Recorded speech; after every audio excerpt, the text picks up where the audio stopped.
What's up, everybody? Welcome to another episode of Full Metal Analysis.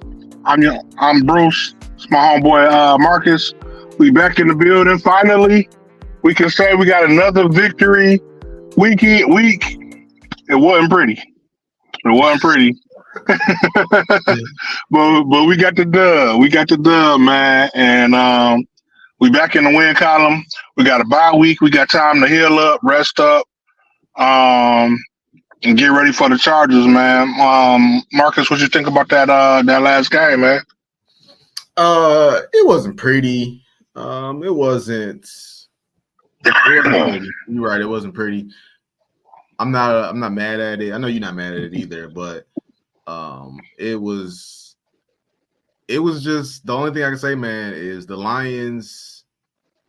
It's not even the Lions. It's not their fault or anything like that. It's just the NFL in general. There are a lot of bad teams in the NFL right now, and the Raiders are like right there in the top 10 of bad teams in the league. And I think the best thing as a Lions fan to come out of that game is that usually the shoe is on the other foot where we go into a primetime game or a Thanksgiving Day game and on a national stage and we get embarrassed, and then a couple of days later you hear that we fired our coach. You know, it's not a common thing. I just go back to the Matt Patricia thing when we got embarrassed back-to-back weeks, and next thing you know, Matt Patricia's out, Bob Quinn is out, and it's just nice to have the shoe on the other foot where the Raiders just clean house. Josh McDaniels done, they GM done, they OC done, and it's just nice that the Lions pretty much put the name in their coffin. That's kind of cool. Yeah, man. I don't know what to say about the Raiders organization, man. They got a bonfire going on over there, man. A trash fire going on over there. I mean, it's bad when you got Devontae Adams and he get one catch. Man.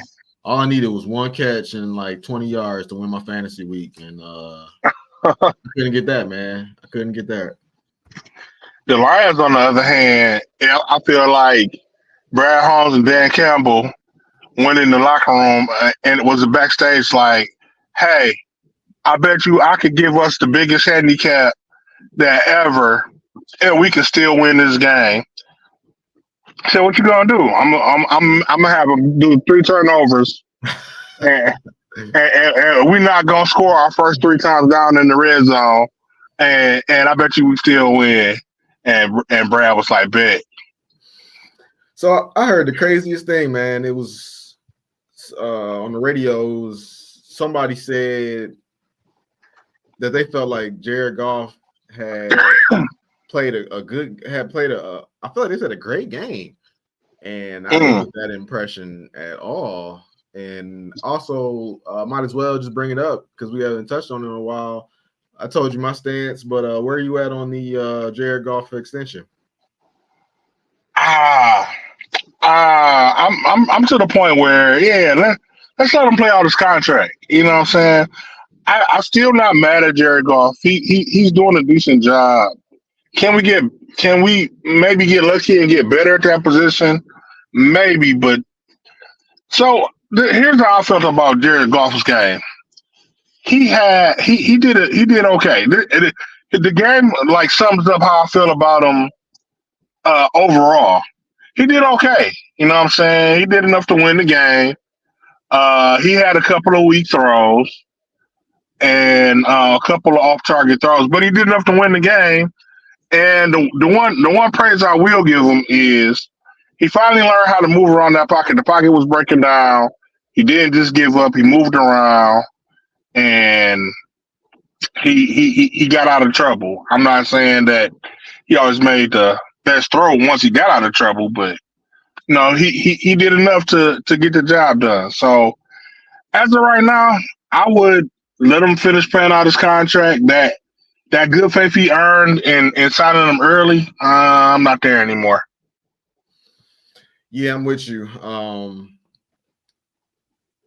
I said I would extend him. I said I wouldn't be mad if they extended him. still wouldn't be mad if they extended him, but at the same time, I think that Goff came out starting the season hot, ready, prepared, and I think his bye week is coming at a perfect time because I think you're starting to see a little bit of wear and tear, a little bit of a balance back to like you said, who he is. It would be nice if he could take this bye and come back and play the way he was earlier. I don't fully put. I think he played okay last game. I think a part of it was it was a weird game plan. The red zone where we just basically just handing the ball off every time we got in the red zone until we got stopped on third down and then we kicked the field goal. That was a weird plan. It wasn't a lot of shots to the end zone. Finally, they drew up one that you called out, like, where's the shot to Laporta? They took the shot to Laporta, touchdown, but beyond that, everything seemed like a handoff in the red zone. Not sure what that was all about. Yeah, man. I'm not. I mean, I like Ben Johnson's OC. I know everybody keeps saying he's up for a head coaching job, and I like Ben Johnson's style of coaching, man. But it's just every now and then he loses me. You know what I'm saying? Because it's like, okay, I mean, I don't know if they just weren't taking the Raiders seriously because they knew they could beat them, or what it was. But so David Montgomery is in the game. While I think Jahmyr Gibbs can run to the tackles, he's not probably the back that you want running through the tackles on the goal line. You know what I'm saying? He's just not that type of back. He does have strength. He can take a hit, but do you really want him running through the tackles on the goal line? And then Craig Reynolds is not that type of back either. You know what I'm saying? So why are we acting like David Montgomery's in the game and running the ball 3 times on the goal line? Why aren't we, like you said, hitting the ball, hitting Laporta or finding St. Brown on some quick shots? And if you do want to get a ball to Jahmyr Gibbs, that's where you run him on the outside, or you throw a outside pass to him. I mean, we don't have that bruiser right now until Demon comes back. Yeah. I was looking at I was just curious, and I was looking at numbers, just throw some numbers out here. Gibbs had a good game last game. This is 2 back-to-back games for Gibbs where he had good games. I just pulled up just for reference. Just overall, we could just look at Brad Holmes overall. 2 things. If you go back and you look at the last draft we had, you can't say that they should have did this or should have did that, because you got to take into account that by trading back, we ended up getting Gibbs and Laporta. I understand that. But you look at Bijan and you look at Gibbs, and right now, I felt like coming out, they was 1A, 1B. I gave the nod to Bijan, and right now in their rookie seasons, it really is 1A, 1B. Bijan has 92 carries, Gibbs got 76. Bijan has 466 yards, Gibbs has 399. Bijan's got 1 touchdown, Gibbs got 2. So, it's really 1A, 1B. You can't be mad at that. So a lot of people question that, but you look past that and then you ask yourself about the trade deadline yesterday. What are your thoughts on Brad Holmes' activity in the trade deadline yesterday? I'm not as mad as some people about it. While I wouldn't, I was kind of on the fence either way. You know what I'm saying? I wasn't as adamant as some people around Detroit about making the trade. I understand both sides of the ball. If you want to make a run for the day, for this year, trading somebody would have put us like over the top with teams like San Francisco, the Eagles, all the higher up teams that everybody's starting to put us in the conversation with. but at the same time, uh, do you want to pay the price or give up the picks that you would need to get an elite player like that? I think that Brad Holmes' plan from the beginning was to try to build a um like a team that could sustain championships for more than just 1 year. And if you give up some of the picks that you had to give up to get well, they didn't end up being a whole lot for Chase None. Young or Sweat. They didn't end up being, but you but you didn't know that beforehand. You know what I'm saying? I thought those Well, guys. Brad would have known, if they said we Yeah, need a second, and he yeah, said nah, then he knew if he called, if he made the call. right. Well, I mean, but I'm pretty. But my point was I'm pretty solid with I think we got a pretty solid team. I can't we not in that office, so I can't say what the mindset was behind not going for something. But I'm pretty confident in the team that we do have. I don't know how far we'll make it this year, but I think we can. I think we okay. I think we can. I think we can still make something happen with what we do have. So I mean, yeah, it would have helped. I wouldn't have been mad if we had did done, but I'm not mad that he didn't do anything either. I'm not mad that he didn't do anything, but I think it was a missed opportunity. I think everything about this regime is it's not about being mad. This regime has earned enough trust and enough respect to not be quote unquote mad at them. But just because you don't be mad at them, don't mean that you can't say they missed the opportunity or feel some type of way. Like when we lost to the Seahawks, I felt some type of way. I was I wasn't mad per se at Dan as in the sense of like, oh, this guy don't know what he's doing, or there's somebody else better out there. No. It was just I felt like he could do better, and I wanted him to do better, and I felt like he missed the opportunity that day. But you move on, and we're doing just fine. So that it hasn't shifted the whole momentum of the season or anything like that. And I feel the same way about this trade deadline. I felt like Brad could have did more. I'm disappointed he didn't do more, but I'm not mad at him. I'm not saying he doesn't know what he's doing. He's, the season is over. None of that.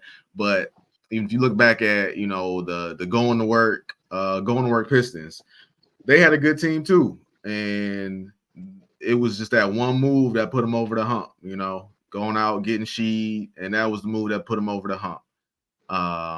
As far as football, play trades like that happen all the time. It's like seems like the Eagles are just racking up people, but you look on the flip side, look at the 49ers. They had a good team last year. And what did they do? They traded for Christian McCaffrey. And then they went on to win 13 regular season games in a row or something crazy like that. So no doubt you could still have a good team, but you could always make the team better. And I think yesterday, if you would have brought in the defensive end, that would have definitely made the team better, and that would have made us a more formidable team than what we are right now, which is nothing wrong with. Yeah, it definitely would have made us a more formidable team. But I mean, just like you said, like we said in some other broadcasts, man. I don't know if they got their guys that they like to trap. That they maybe he just wants to roll with Allen Houston. I mean James Houston because that's all. That's what I think they might just be waiting for them to come back. I don't know because go ahead.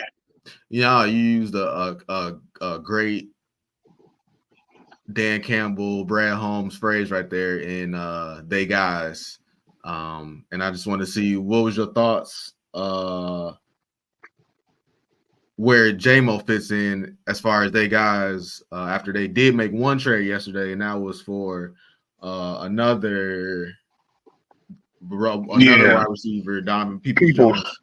Yeah. Um, I don't take too much into that. Donovan People Jones. I didn't think we really needed a receiver, but we did lose Marvin Jones. Um, I haven't really seen a whole lot from Antoine Green. I don't think that he's here to replace J-Mo. I just think that it was just a move they made to accent another um, wide receiver into the fold for depth. I personally would have liked to have seen them. I wasn't like what I would have liked to see was them get another corner at the end of the day. If they were going to make a move, that's what I was looking for them to get. The wide receiver, I think we would have been fine without drafting him, but I hear he's an okay receiver. Um, Not on J-Mo's level, but so I don't think DPJ? they're, huh? You talking about DPJ? Yeah. Oh yeah, I got you. I got the numbers right here. Go ahead. Okay. Um, but I mean, we'll see what happens. You know what I'm saying? As far as I know, J-Mo is like right where I thought he was going to be like right now. Like he's kind of streaky. You know what I'm saying? He's kind of streaky right now. You know what I'm saying? I still think it's going to take him a while to get on brand. He was like he dropped one, he caught one. He's like 50-50 right now, and people don't really like that. They want him to come out and hit the ground running and be that star. But I don't know. I think for me, I think it's more so the chemistry that him and Jared Goff have. I see Jared having trouble keeping up with his speed. He like I said, like we said, he had a couple bad throws on Monday. One of them was he threw the ball behind J-Mo, and while J-Mo should have caught that ball, it was behind him. But you know what I'm saying? It's kind of hard to stop your progress running. You're running that fast and turn around and catch the ball. J-Mo's a young receiver. Like Josh Reynolds, I seen him make that adjustment the week before last and make a catch and grab a catch that was yeah I am. But it kind of throws you off, you know what I'm saying? I know they go out there and make it look easy because they're the professionals, but you know what I'm saying? It takes time to get to that type of skill, and I think J-Mo has it, but it's just going to take him a while to, from what I can see, he was used to Bryce Young putting the ball on the money for him when he was in Alabama. So Looking back at that play after you just said that, I was just thinking about it in my head. And to your point about the chemistry, it seemed like J-Mo was thinking end zone and Jared Goff was thinking back shoulder. Or maybe they both was thinking end zone and Goff underthrew him, which is possible as well. But thinking about it, because it wasn't that deep of a pass. So maybe Goff was thinking, because when I got online, I saw on Twitter somebody posted that play and was talking about you got to make that catch, because somebody said if he had let him, it would have been an interception. And I don't know about that, but I don't know. regardless, A lot of people take up for Golf. yeah, exactly what I was about to say. So where I'm at, man, is you got 45% of the sports world feel like J-Mo is a bust. This guy can't catch. He doesn't seem to know the playbook. He can't get in the game. This guy's a bust. Then you got 45% that are like, hey, man, this guy needs time. This guy's got crazy talent. Just give him time. It's just going to take a little bit of time for him to get acclimated to the offense and the NFL game. And once he gets all that together, he's going to be a star. Then you have the small 10%, which I put myself in, where I agree with both. For the Lions, this guy's going to be a bust. But for any other team in the NFL, I'm sorry, not any other team, but there are select. There are certain teams in the NFL that this guy would go there, and this guy would be a star. This guy would, be a Pro Bowl talent player.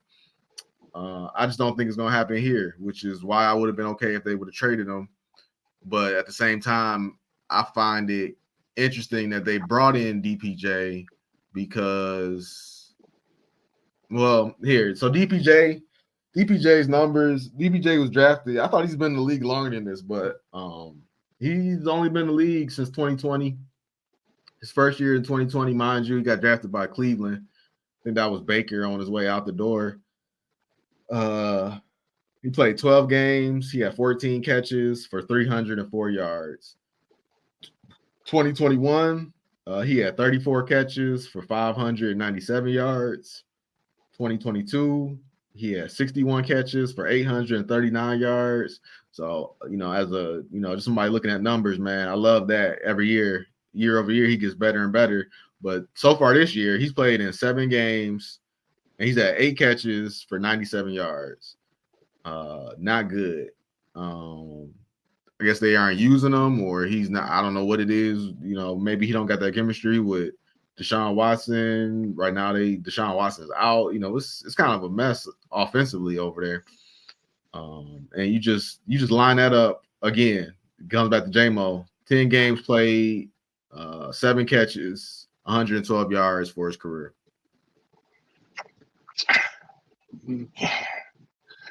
Yeah, I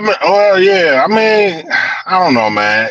You never have enough weapons. As far as J-Mo goes, man, I think I'm still on the fence that this is going. I'm in the camp. The percentage you said, I'm on the percentage. It's going to take them some time to get there. I think people just, I heard an interesting stat. Well, not a stat, but I heard somebody saying that when T.O. first came into the league, he was dropping the ball left and right. His first year, he didn't have a good first season, and then he ended up becoming a Hall of Fame type receiver. So I think it's the same thing for J-Mo, man. It's just gonna take him a minute, and that goes back to our point with Jared Goff, man. That's one of my problems. That was one of my problems with Jared Goff from the start. I thought that Jared Goff would have a trouble getting the ball to J-Mo. We were talking about this all last year. Will Jared Goff be able to hit J-Mo? Will Jared Goff be able to get the ball to J-Mo?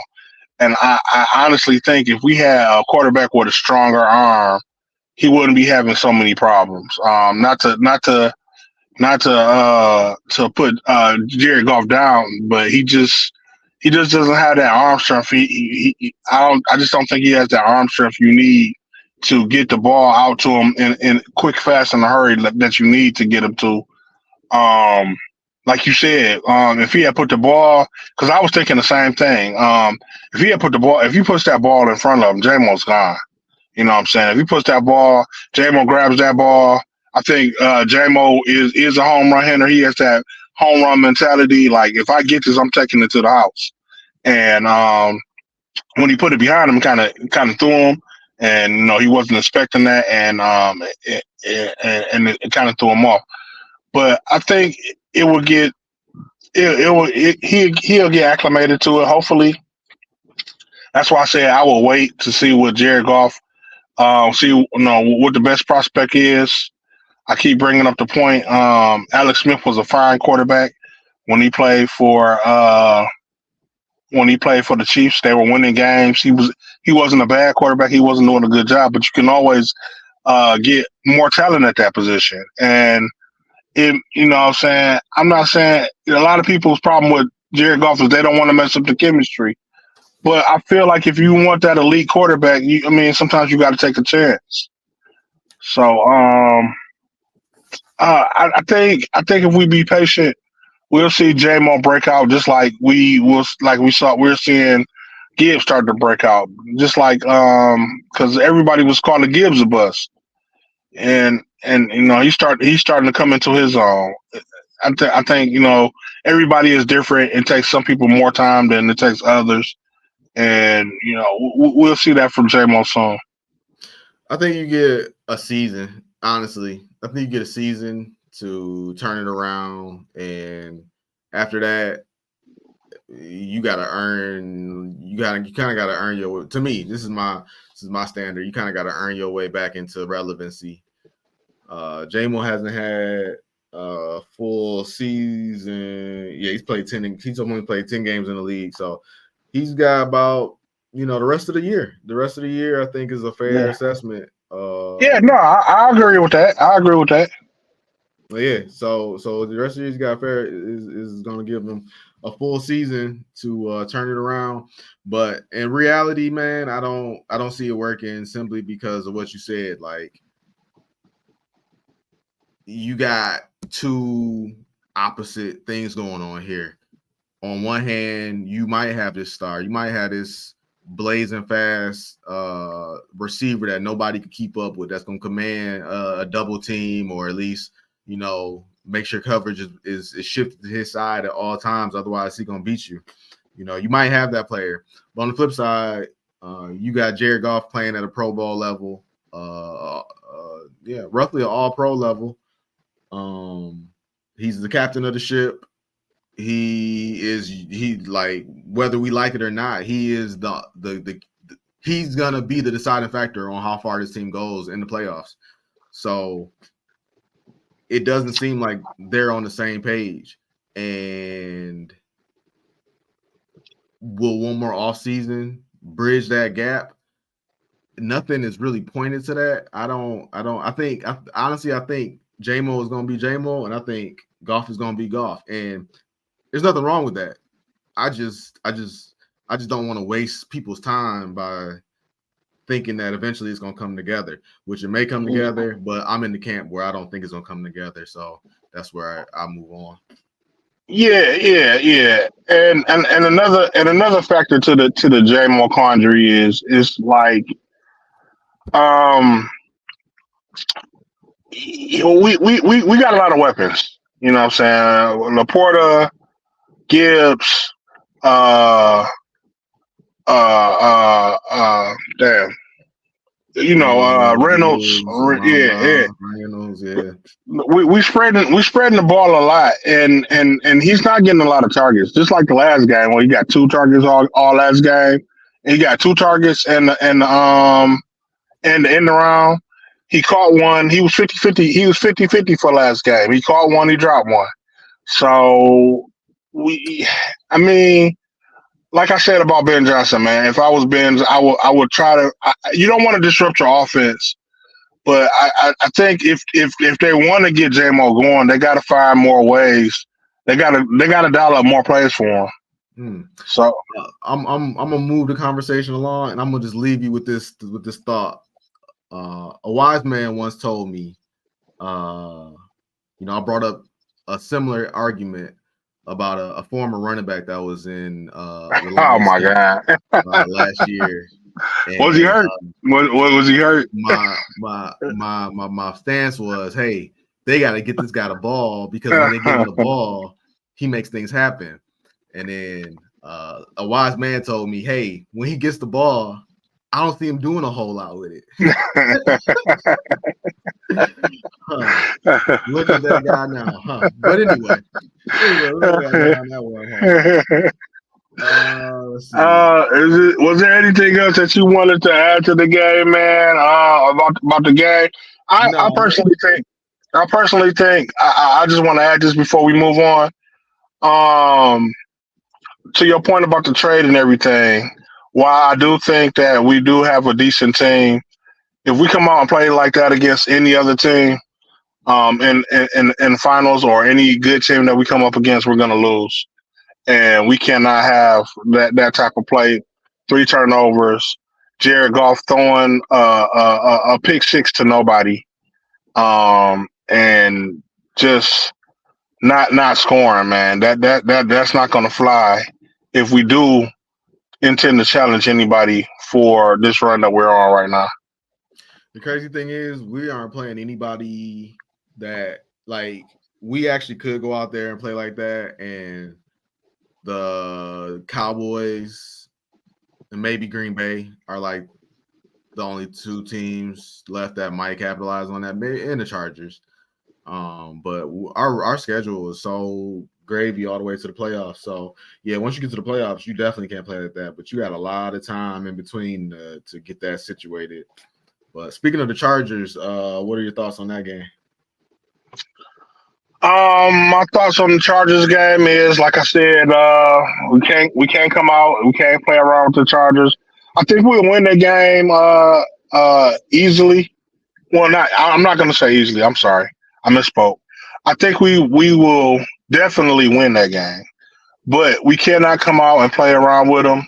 We have a bye week to get healthy and 2 weeks to game plan and prepare for the Chargers. So we should come out prepared and healthy. So that's why I think we shouldn't have a problem winning that game. But at the same time, like I said, we can't come out and play with Justin Herbert. I don't think Justin Herbert is a finisher. He doesn't tend to win uh, bigger games. But if you let him get on fire and if you let him get on fire, he will beat you. So I think that we need to come out ready, healthy, and strong against them. At first look, my first opinion, my first mind was that the Lions could lose this game, and obviously they could lose this game. But I was leaning more towards that they lose this game. But Right. after I started looking at the Chargers, the numbers tell me that the Lions. I'm with you. The numbers tell me the Lions should definitely win this game. The Chargers are 3-4. Their wins are not impressive wins at all. The two, so they got 3 wins. 2 of those wins, the opposing offense didn't even put up 300 yards. I think that was the Bears and the Raiders, and I can't remember Yeah. who their third win is against. But And the Bears had their backup quarterback in, and he looked awful. yeah, and in the wins that they did have, Herbert was sacked once in one game, twice in another game, and no sacks in the other one. So what that tells me is, hey, if you could get to Herbert and put some pressure on him, get 3 or more sacks, that's a good recipe. Herbert, the funny thing about Herbert, man, I love Herbert, but Herbert, this is gonna sound weird, but in my opinion, Herbert is gonna go out there and he's gonna do his thing. Like, no matter how good he plays or no matter how bad he plays, it's really on the rest of the team. Like, he's gonna go out there and he's gonna give you a Herbert effort, and it's just a matter of, can they overcome, to your point, a finisher? Can they finish the game? And if you get in a shootout with the Chargers, they're not going to finish. They're going to crumble. I feel like it's a mentally weak team, and I feel like the Lions are definitely a mentally strong team. So they definitely should win this game coming out the bye. One thing I will say, man, is the defense had a absolutely strong game this past Monday. If they come out playing like that, then I think that they can hold off most teams in the NFL. But like you said, it's about finishing for them and finishing for us. Because once again, if we don't finish in the red zone, we got to come up with better red zone plays, man. I don't know what's going on with our red zone team. I think last year we were. Like number 1 in the red zone, and this year I don't know what our stats are this year, but it doesn't feel like it did last year. Like, if we made it into the red zone last year, then it felt like we was guaranteed to score. But this year, I'm not so confident. You know what I'm saying? So I think they need to work on that. Yeah, Speaking, I think it was like I said, it was a weird game. It was weird. I felt like Amon Ra wasn't really involved until, like, the second quarter. For whatever reason, he wasn't involved in the first quarter, a little bit in the second quarter, and then second half he was all in the game. I'm not sure what that was yeah, about. Our O I line was think they were banged trying to up. get. I think they were trying to get Gibbs going. It seemed like they started Gibbs in this game. I think he got the ball like 20, like he got like 28 snaps. He got the ball like 28 times Yeah. throughout the whole game. No, on the passing, on the runs, that's cool. I'm not mad at that. But on the passing, it was like they was hitting Laporta, or I feel like he was only throwing to Laporta, and Amon-Ra Well, wasn't even up there. Well, also, he still had 108 yards, but he had the flu, so I'm pretty sure they dialed back his number of plays he got because he wasn't feeling well. And they went to him. They still had to depend on him to get some crucial moving the ball for, but I think they just dialed it down because he wasn't feeling good.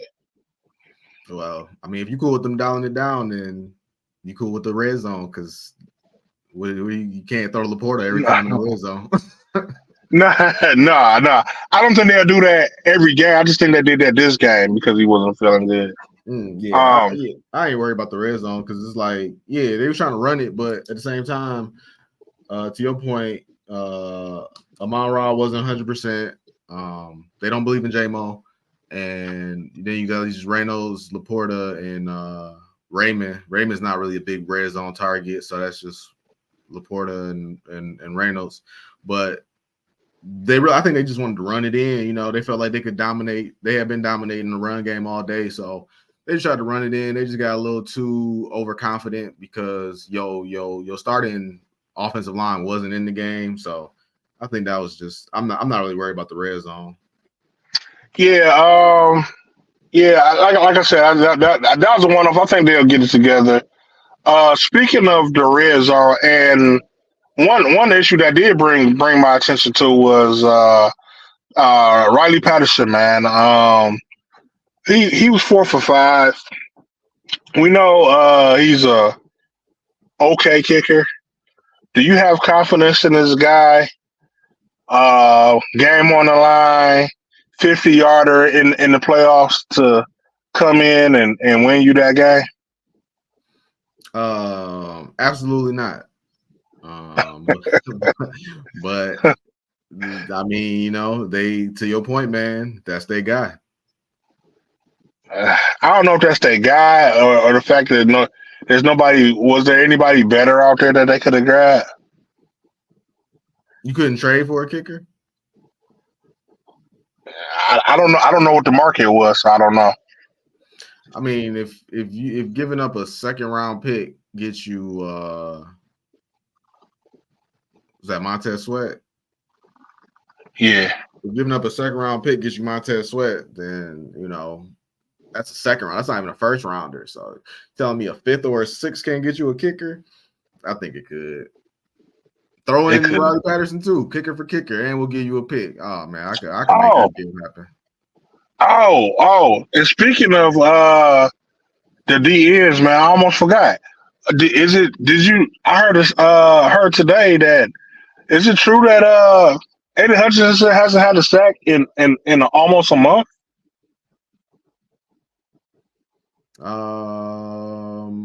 The last Aiden Hutchinson sack I remember was against Carolina. Off the top of my head. Yeah, man. What's up with that? Do you think that's a problem? I mean, I know that because all I've been hearing is everybody saying that Aiden needs help. Aiden needs help, and why he is getting. You gonna hear me say the same thing? Yeah. Did you see him get I texted you, man? When he got blown up by the offensive lineman on the Raiders? The first thing you said was that was the double team. So it was a double team. If who else are you double teaming on that line besides Aiden? Well, he didn't have a whole lot of plays, but Roger Martin came in and he got double teamed a couple of times. But no, I'm not. I don't want to say. I know that Aiden does need help, but is it concerning a little bit that Aiden is getting all these pressures and he's not getting sacks? Like he leads the league in pressures, but he's my thing with Aiden is has always been his finish. His finish. He gets to the quarterback, no doubt. He gets to the quarterback, no doubt. But it seems like a lot of times he gets there and he doesn't make the tackle. On a scale of 1 to 10, what would you put Max Crosby and what would you put Aiden Hutchinson? Oh man, Max Crosby was a beast, dog. He showed me that this past game. I will put Max Crosby at probably a 8 or 9, and I will put Aiden Hutchinson one level under him, only because I would like him to finish more. And whoa, Like my thing would be if Aiden Hutchinson could finish a lot of the pressures that he gets, he would be a 10. So Hutch has been in the league 2 years. Yeah. And Max Crosby's been in the league. He got drafted in 2019. So you know, you He needs more time. I'm just saying, the guy has been an impact player, but you comparing him to an all-pro player, and you just said that he's one step underneath that all-pro player. Yeah. So I would say yes, he does need more time. And if you want to turn around and say J-Mo needs more time, pull up Tyreek Hill and compare J-Mo's numbers to Tyreek Hill. I don't think it's going to be a pretty sight, though. Yeah, I mean Tyreek Hill started off with Patrick Mahomes as his quarterback. Yeah, I mean you could do Cooper Cup, I guess, but they different players. I just try to find somebody that plays the same style as J-Mo. We hope to see J-Mo play. Yeah, I get it. I get what you're saying. Yeah. But yeah, that's all I got on that. Oh, also Minnesota brought in Josh Dobbs. Yeah. I don't know what and the Bears brought in Montez Sweat. We didn't talk about that. We keep talking about Montez Sweat, but we ain't say where you went. Yeah, the Bears. I mean, yeah, these teams are making moves. They're still not a threat. I mean, they're more of a threat than they were. I don't think that changes anything. I don't know. Only thing that makes me think of it doesn't affect this season. Only thing it makes me wonder about is what are the moves for the future for these teams? Do the Vikings stick with Kirk Cousins? Do the Bears stick with Justin Fields? I mean, because these moves take them out of the running for if they start winning, if they win more games than they were gonna win instead of tanking, does it take them out of the race for a quarterback that they would have got if they had just actively started tanking instead of making these trades to make a little bit of your record a little bit better this year? What is the thinking behind that?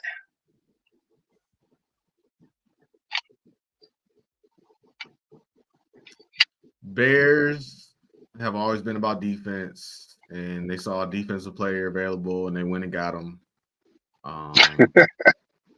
Is that smart though? Minnesota, more so Minnesota's move is more strange. I can't remember who it was, but there was I want to say an NFL analyst who said, like, to your point about Caleb Williams and the Bears tanking for Caleb Williams, like, why would you tank for Caleb Williams? Because you already really have Caleb Williams. And I mean, I kind of agree with that. Justin Fields and Caleb Williams really aren't that far apart. Minnesota, on the other hand, I'm not sure why you go out and get Dobbs. I think you got another quarterback coming back. I don't know, man. They just it sounds like pride. Honestly, that sounds just like pride. Just Yeah, that neither one of those. We talk about Brad Holmes and moves he did make, but making moves just to make them. I don't. I'm glad we didn't do that. Yeah, but we're not in a position like that. Yeah. Some would say Donovan Peoples-Jones was a move to make a move. It did bolster the wide receiver room because we are thin at that position. But to your point, cornerback would be. I thought cornerback would be more useful. Defensive end. I was definitely in the defensive end camp, The or even only defensive the only tackle. quarterback that I heard was available though. That name kept popping up was Patrick Surtain, and I don't know what you would have had to give up to get him. They said the house you got to give up a lot. So no, I'm cool with that. We could look at these picks from last week. It was a good week for me. It was a horrible week for me, man. All the teams that I picked let me down horribly. What's wrong with you guys? Well, let's talk about it. New Orleans went to Indy. I took New Orleans. You took Indy. I thought Malik Willis was going to be out there playing. I didn't know it was going to be my boy, the second round pick out of Kentucky. You mean the Titans? Yeah, what I say? You said Indy. Oh, I did say Indy. No, my bad. Yeah, I'm on Indy. I took. Oh yeah. No, New Orleans won that one. My Yeah, bad. New Orleans play Indy. Yeah. Or the Titans. No, New Orleans play Indy. Yeah.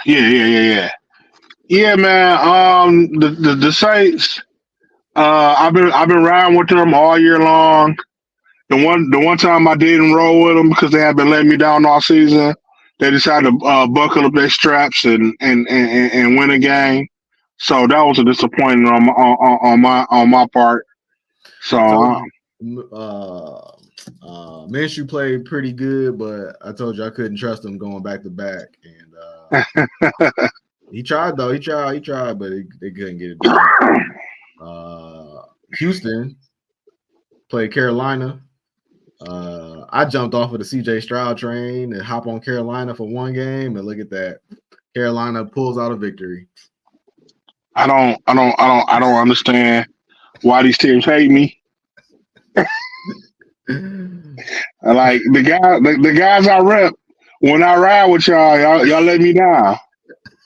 I don't even know how to explain that, man. I don't know how CJ Stroud had such a bad game against the Panthers of all people, who I picked to go 0-17. But I guess the guys want the Lions to hold that record forever, and it just wasn't in the cards for the 0-17 record. Well, 0-17 is still out there, man. Nobody has that record, and the Lions don't hold it. They share it with the Cleveland Browns, the 0-16 title. So, take some solace in that. I don't. I don't. Jacksonville played Pittsburgh, so that's what should make you feel better. I believed in the Pittsburgh defense and Trevor Lawrence's amazing ability to turn the ball over. He said, "You know what? Let me show my." He went out there. Yeah. Him and ETN destroyed the Pittsburgh Steelers. Yeah, Jacksonville, man. I don't know what's going on with them. They're so streaky, man. They up and down. They can come out and they can play like an elite team, or they can come out and lollipop it up. So it's really a flip of a coin with them. I heard they on like a 5-game winning streak. So hey, they hot. Yeah. Atlanta versus the Titans. There we go. I took Atlanta. Oh man, you couldn't wait for this game because I took Atlanta. No, because I lost this game. So I took Atlanta. You took the Titans, like I said. But I thought it was gonna be Malik Willis. I thought it was gonna be Malik Willis too. Yeah, Will Levis came out there and he showed everybody. And he showed everybody that he can throw the ball all the way down to the end of the field and let an elite receiver go and get the ball. That's what he showed everybody. I feel like Will Levis is like the opposite of Goff. Like Golf. If golf is elite from mid range to short, then Will Levis is horrible from short to mid range and elite throwing a deep ball. Listen, man. So many of these players make the game way more complicated than it has to be. CJ Stroud, to CJ Stroud's credit, to Will Levis's credit, these guys came into the league. They said, "Who's the best receiver? I'm gonna get him the ball." And that's what Will Levis did. That's what Will Levis did. That's what CJ Stroud been doing all season, except for against Carolina for some reason. And yeah, I'll take that loss. I'll happily take that loss. We'll see. We'll see what Will Levis, if he can throw any other balls than a deep ball, and the jury is still out on that one. I'm not willing to accept him yet. I love our comparison between the current Arizona Cardinals and the old Detroit Lions. Baltimore went into Arizona. Arizona was getting 9.5. I took the 9.5. You took Baltimore. Arizona lost by 7. We should have won that one though, because they scored on a late drive when the game was over, but they went out there in Detroit Lions style, full of pride, and covered that spread. Yeah, they're not a good team. Do you think damn, what's this name coming back? The quarterback coming back will make a difference. Kyler? Yeah. Sure. I mean, they've been getting by with Josh Dobbs. Kyler's gonna come back and remind everybody why he is top. What do you want to call him? Top 15, top 12. I think I go top 12. Top 12 talent when he wants to be. So I think he'll come back and they'll finish a little bit under 500 the rest of the way. Okay. What else we got? I took Cincinnati going into San Francisco. Cincinnati beat the brakes off San Francisco. I don't know what's up with San Francisco. Yeah, San Francisco dropped the last three games, and I got to say, man, Brock Purdy has not been looking good, man, not at all. I don't know what's going on. I don't know if it's just a lull, a dry stretch for him, or what's going on. But if he doesn't get it together, then a lot of people had them making it to San Francisco, making it to the NFC Championship, the Super Bowl.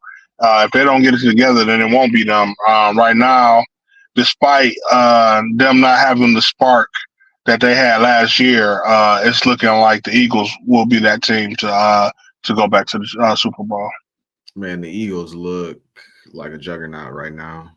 Last game that we differed on was Chicago was getting 8.5 going into face the Chargers. 8.5 didn't matter. Chargers. Yeah. Not only did Chicago. Well, I think I picked the Chargers anyway, but I had a parlay featuring Chicago. I only needed them to keep it within 9, and I only needed what you thought was hilarious. I needed K Metcalf to just get one touchdown in the red zone, and that didn't happen. So. Dog, if I was playing fantasy, man, and Cole Kmet was my last hope, I wouldn't even look at. I wouldn't watch the game. I would just wake up. Yeah, didn't happen. I didn't think it was gonna happen. And all he had to do was get into the red zone, and dog, he scored. He scored in that game, dog, and they called it back. That's the worst, man. That's the worst. I feel you. I had a parlay last night. San Antonio and Phoenix Suns, and it was like a 4-leg parlay. And everything hit in the third quarter. Everything had hit in the third quarter. I needed one guy, Jeremy Sochan. I like Sochan too. I needed him. He had 8 points. I needed him to finish with 10 points. He sat on that 8 points for the rest of the game. Yeah, they watching, man. They watching. Oh yeah, the worst, man, is when the worst thing that you could do is pick one of those parlays that's already pre-made, because I feel like they'd be like, oh no, no, we can't let that happen. So you gotta make your own. You gotta make your own parlay. That's the only hope that you would have. I feel like. Yeah, Pre-made ones, they be looking so tempting too, man. It looked possible. It Yeah. looked like KG's philosophy. Anything is possible, Yep. Until but the game, it's not. It's not. it's not. All right. So Chargers got the Jet. Oh, we could talk about it on here, but Chargers, yeah, they got the Jets this week. So I think they could be coming in. Well, they'll be at home too. So they'll be at home. They'll probably have 2 wins under their belt, and they'll be waiting for the Lions. So it should be a good game. But like I said, if you can get into Yeah. I think the Jets have an amazing defense, man, and I think that's gonna be a good game, like you said. I think it's gonna be a tough game. I still think the Chargers will win it because I have no faith in Zach Wilson. He, he he's he's getting better than what he was. He's not a complete failure. He came back in that game against the Giants. That's not saying much, seeing that the Giants had 8 passing yards for the entire team. I don't know how you do that. How a quarterback gets how one quarterback gets -1 passing yard is beyond me.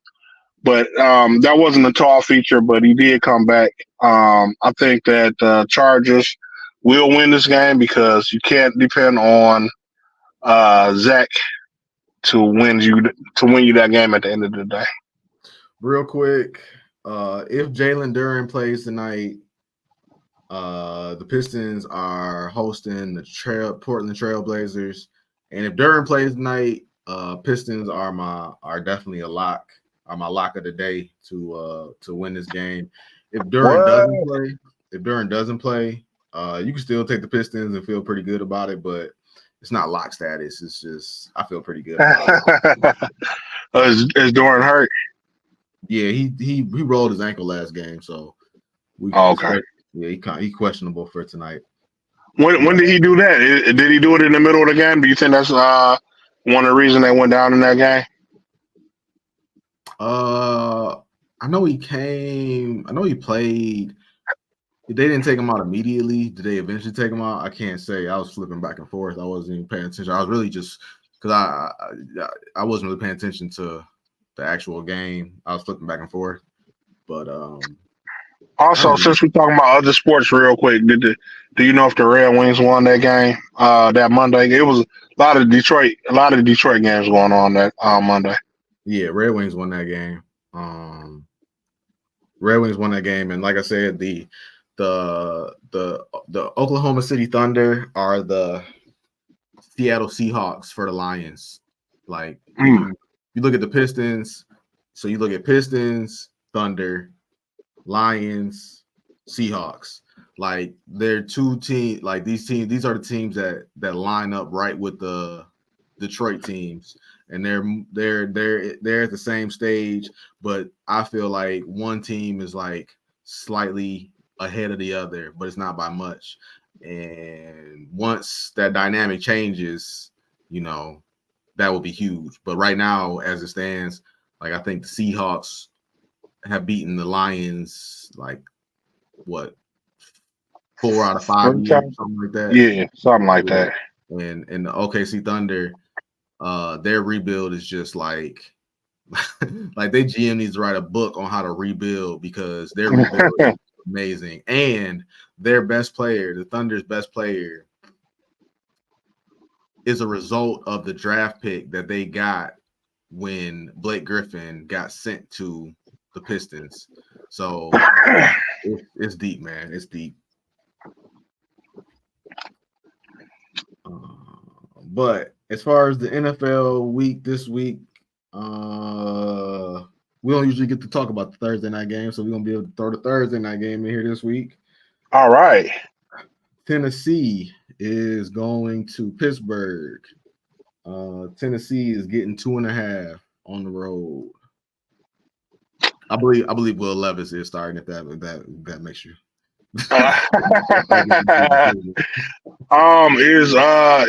Is Kenny Pickett playing?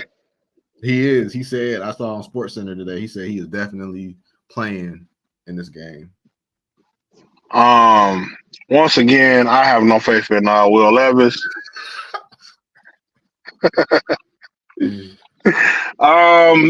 Pittsburgh has a pretty good defense, man. I think they get to Will Levis, and we'll see how he handles that pressure. Do they get who's favored in that game? Are they giving Pittsburgh any points? No. Pittsburgh's giving 2.5. Yeah, I'm gonna roll with Pittsburgh in that game. Let's see if Levis can do anything but throw a deep ball. I think the Pittsburgh will cover the deep ball better than the Texans, and we'll go from there. I'm not even. I'm gonna hold you up, man. I'm with you on this. I'm taking Pittsburgh. Will Levis. I thought you was gonna go with your heart. No. Will Levis, my boy. I hope I'm wrong again on this one, but I don't. Preseason, Will Levis showed like zero pocket awareness, and with TJ Watt coming up on you, you now want to have zero pocket awareness. So I take that's a field goal game. Yeah, it's probably gonna be a ugly field goal. Yeah. Bunch of field goals. So yeah. Woo. Yeah, I agree with that. All right. So this one is in why Germany. I don't have faith in Will Levis. I don't have much faith in Kenny Pickett this season either. This game is gonna be in Germany, I do believe. The Dolphins are getting 1.5 against the Kansas City Chiefs. Oh man, this is the game I was dreading picking for, dog. Oh man, so I definitely want to pick the Chiefs, but after the way they played last week, oh my god, like that shakes your confidence a little bit. But I'm gonna roll with the Chiefs because the Dolphins haven't proved that they can beat a big team. So I'm gonna roll with the Chiefs, but I'm doing this shakily after the performance that the Chiefs put on last week. But I don't think Patrick Mahomes will be sick this game. He had the flu like Amon-Ra had this thing. That flu was going around for some reason. I was even sick last week. Yeah. So I think they have a better game. Huh? So yeah, this house is sick too. Yeah. I think the Chiefs have a better game. I think Patrick Mahomes is healthy, is getting over his cold, and they go out and have a better game. I feel like you're coming a long way, man, because I feel like the old Bruce would have saw what happened last week. He would have rolled with that high-flying Miami offense, and I would have came in the back door, cleaned it up to Kansas City. But no, I can't argue with you. Everything you said, I'm with Kansas City too. This is this is how can I put it? This is the big dog. The big dog, he let somebody sneak in, whatever. But now, but it was a little dog. He was like, man, it's just a little dog. I got time for it. But now another big dog come in, barking, and this is where the big dogs step in and show them whose yard it is. So yeah, I'm with it. And they in Germany too. Patrick gonna want to show out. Yeah, you're right. All right, Seattle is going into Baltimore. Seattle getting 5.5 on the road. That should be a good game too. I think Baltimore is going to win this game. Seattle has been playing good. Seattle's been up and down, man. I think they've been looking okay, but they haven't had that killer instinct lately. That game against the Browns last Sunday was ugly. I think Baltimore's been looking real good. They got I think they're getting a lot of wear and tear on them, just like the Lions are though. But I still think they'll pull this. They'll finish this game out. I think it'll be a rough game, but I think they'll pull this game out and take the win. I just love the way that Seattle's built. I think this is a sneaky game for Baltimore. So I'm gonna take Seattle. Take the 5.5. Washington, your Washington Commanders are going to New England, taking on the Patriots. Patriots are giving Washington 3.5. Usually I would take Washington. Because Sam, just like Will Evans is your boy, Sam Howell is my boy. But Washington just lost Chase Young and Montez Sweat, so I think that the Patriots will overcome and take this game. The Patriots had a good game last week. I think the Patriots will win this game. That is a great point. But it doesn't matter because I vowed not to take the Patriots for the rest of the season. And speaking of guys that you want to compare Matthew Stafford to, oh my goodness, as well as Kirk Cousins, Sam Howell falls right into that narrative.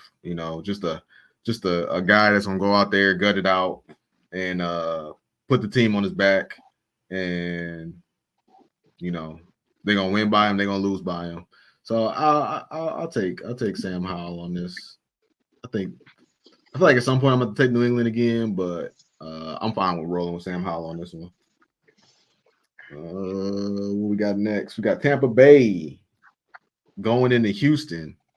Tampa Bay is getting 2.5. They're starting to respect Houston.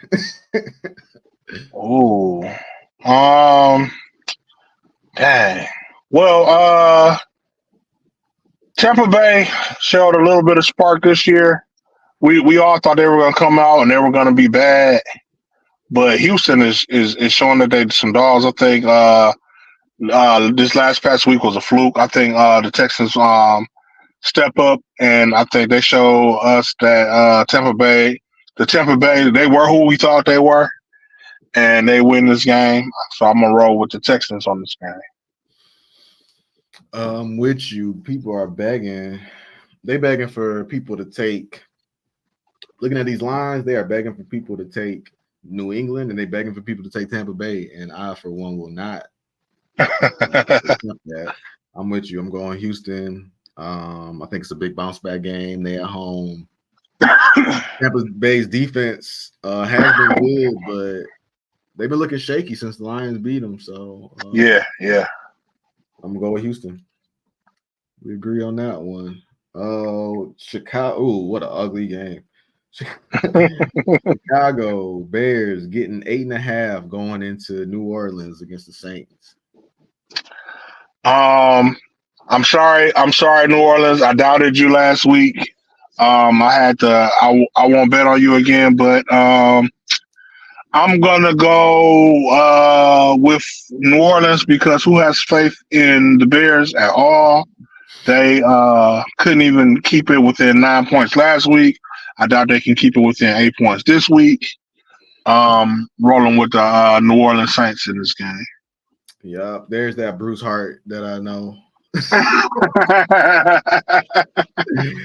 I don't feel good. I'm talking, but I don't feel good about it. But it's an ugly, reluctant pick. But I'm gonna take the 8.5 with Chicago. They brought in Montez Sweat. They look so terrible. Last week was a terrible matchup. There's no way that they're going to be able to keep up with the Chargers, and everything is just going to spiral out of control from that point. The Saints, however, I think they can keep up with the Saints. I think they lose the game, but I think they cover the 8.5. Okay. Arizona Do you know Cardinals. is Justin Fields playing? I don't think so. Okay. I think he's listed as questionable, but I don't think he's playing. Okay. Arizona Cardinals are going to Cleveland. Cardinals are getting 8. I don't even know who their quarterback is. Right. Man, it's hard to bet on it's hard to bet on the Browns, man, because their defense is so elite and their offense is so terrible with that quarterback controversy going on. Like it's like they never know who their quarterback is going to be from week to week. Yeah. But I kind of want to go with the Browns, man. What I will say is if Kyler Murray is playing, I think the Cardinals will take that game. But for right now, I'm gonna go with the Browns. It says that the Arizona Cardinals are planning to start rookie quarterback Clayton Tune on Sunday against the Browns. Oh, However, Coach Jonathan Gannon said there's a chance Kyler Murray could start as he continues to ramp up his return from ACL injury. you know what? I heard good things about Clayton Tune, man. I never seen him play, but I always heard good things about him. You know what? I'm gonna change my bet to Arizona, man. I'm gonna change my bet to Arizona. I'm change to Arizona. I'm gonna roll with Arizona. All right. Yeah, I'm like 50-50 on it. So I'm gonna just lean towards whoever is out there throws a pick and covers the spread. So I'll take Cleveland. Okay. Minus the 8. All right. Minnesota is going to Atlanta. Minnesota's getting 5 on the road.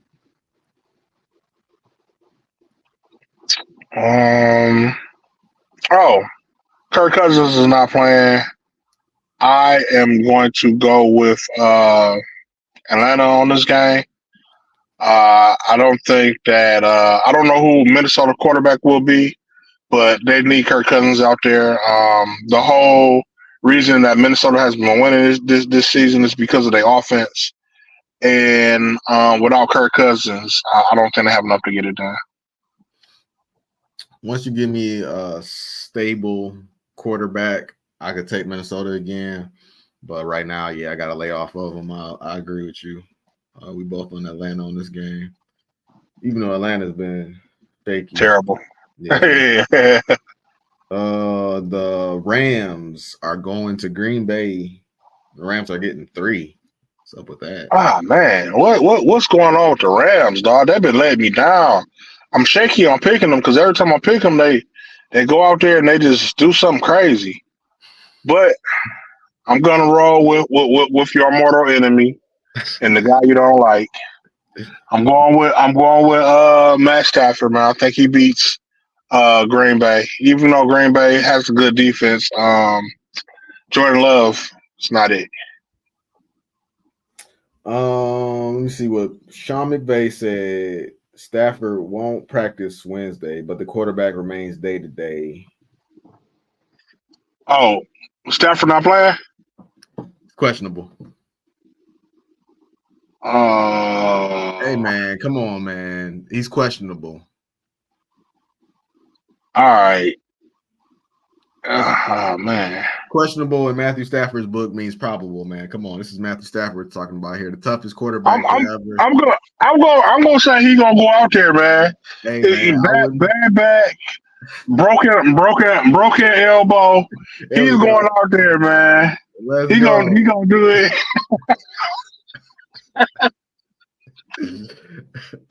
This is the broken wrist Matthew Stafford all over again.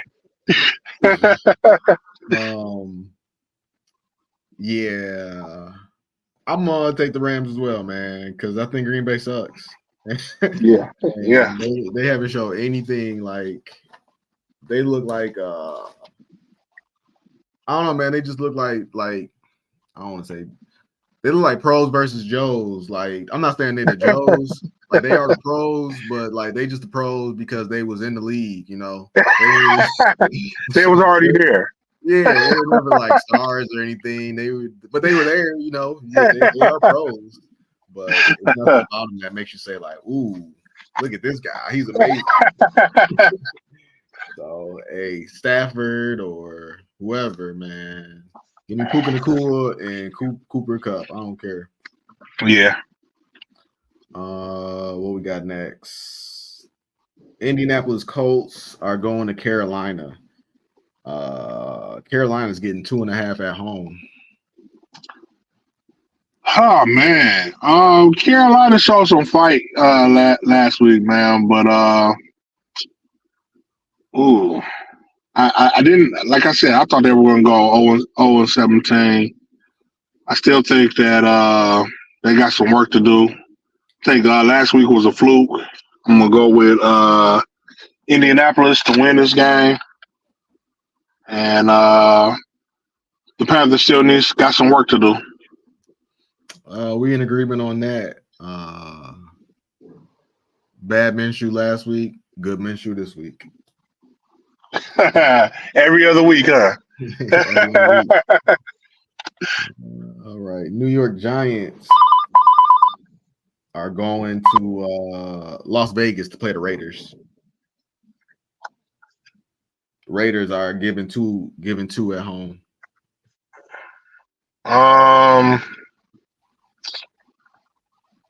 Giants versus the Raiders. Oh man, that's an awful game. I'm gonna go with the Giants. Dang, I don't want to do that because Raiders Jimmy just Garoppolo. fired their. Oh, you got Jimmy Garoppolo. Raiders just fired their coach, GM, and OC. But yeah, I think Daniel Jones' neck is still the Raiders, but the Giants had -8 yards last week. I mean, oh, what an ugly game. We're all losers in this game. I'm not gonna put any faith in I'm not gonna put any faith in any of the quarterbacks. I'm gonna roll with Saquon Barkley and go with the Giants. Okay. I thought you were gonna say something else because I'm gonna put it all on Max Crosby. Yeah. But yeah, it's a no-win situation for anybody involved. Yeah, I'm not happy. Any pick I made, I wouldn't have been happy about. No, I feel you. I don't feel good about picking the Raiders at all. What I can say is Devontae Adams looked upset enough that he might go out there and try to make something happen. I don't think it will happen, but he might try. America's team, the Dallas Cowboys, are going to Marcus's team, the Philadelphia Eagles. Philly is giving Dallas 3 points.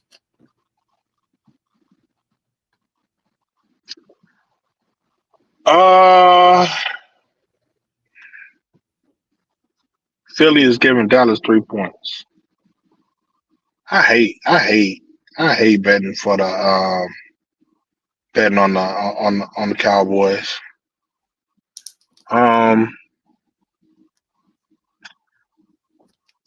think that Philly will win this game, but I'll take Dallas for the 3 points. With the 3 points.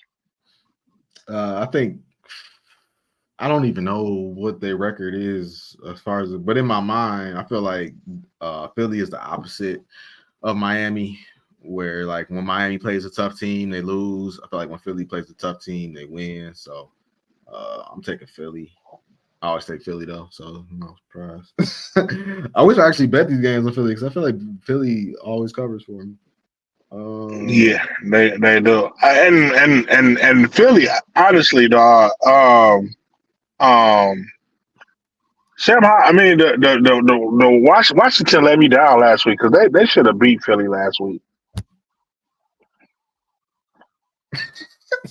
Hey, on the team. Yeah, What a good they show. they were they were winning that whole game, dog, and they let it get away from them right at the end of the game. But yeah, and Be they like that did. sometimes. Yeah, Uh, let's see. We got two more games. The Damar Hamlin Bowl. Buffalo Bills are going into Cincinnati. Cincinnati giving Buffalo 2. oh man, I hate to say it, man, but it looks like them bum ass Cincinnati Bengals are back to they playing form. Oh man, I saw a video on Twitter, man. I didn't send it to you. I didn't send it. It I had to catch myself. I wanted to. I, I wanted to. I appreciate it. I No appreciate that. problem, man. No problem. No problem. Because I felt like it was a little. Felt like it would have been a little bit over the top, but it was a very educational video. It was a play Joe Burrow made. Let me recreate it for you. They set it to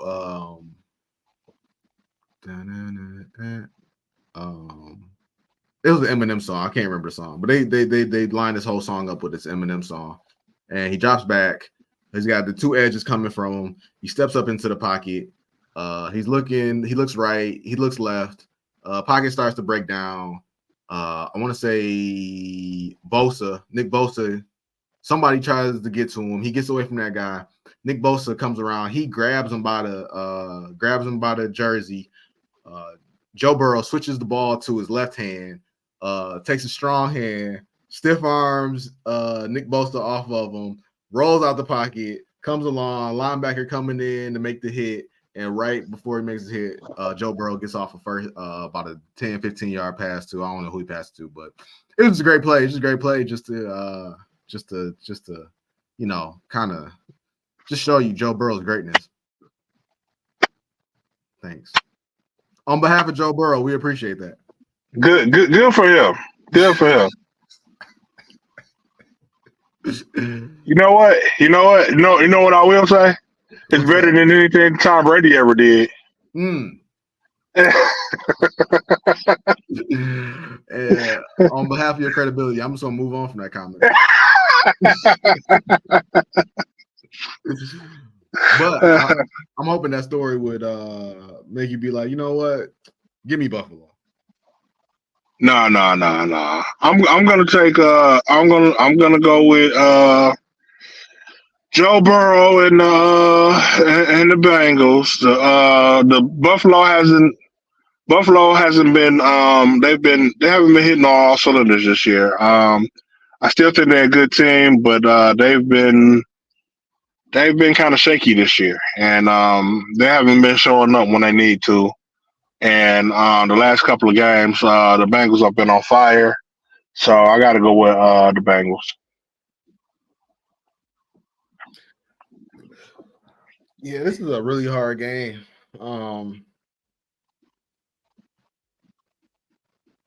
I hate teams that put me in spots where I can't really make a definitive call on them. And Buffalo is the prime example because Yeah, when definitely. Miami came in there, they hit them in the mouth hard, but then they went to New England and got housed. They win games that they should lose, and lose games they should win, and That's the it's team been that should have. That's the team that should have went for a trade. They should have added. They need to add another receiver and a running back. so they signed Leonard Fournette. Oh, okay. They got a weird receiver room. They got this rookie guy, Shakir. He's doing all right. They love their tight ends. They got They got Diggs. They need Gabe Davis to step up. Gabe Davis hasn't done anything this year. They need him to step up. But God, I don't want to take the Bills, but this just feels like a Bills game where they backs against the wall, and that's the best. That's when they play their best. So I'll take the Bills. But I'm actually riding with you, man. I hope they right. I hope you're right. yeah, Joe Burrow is my fantasy quarterback though, so I hope I'm wrong. Last game of the week, the LA Chargers are going to the New York Jets, and the Jets are at home getting 3 points.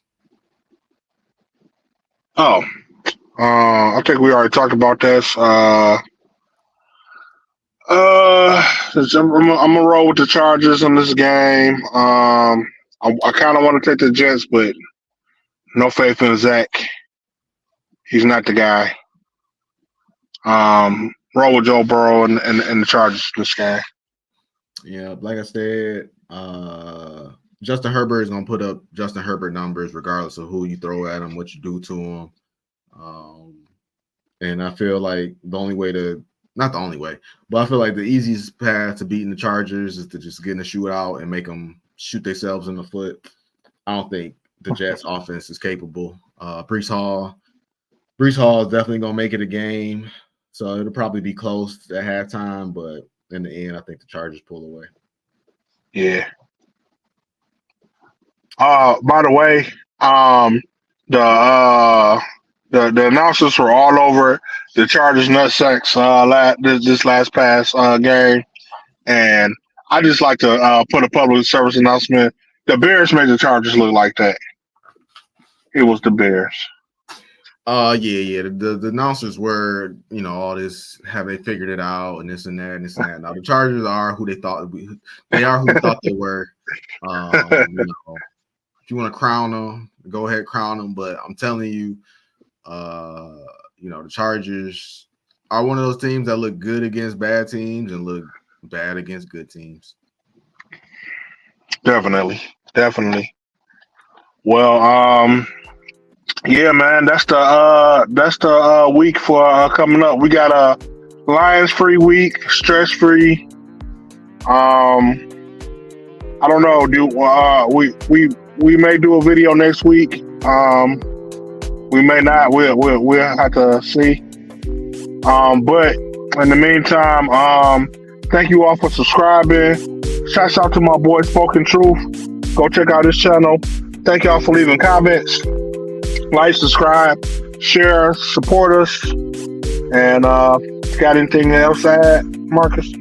No, man. We might come back next week. If we do come back next week, maybe we come back with like an NBA or just around the league, just a random pod. If not, we can do that. We'll see y'all after the next Lions game. Yeah, for sure. All right, man. Until then, peace.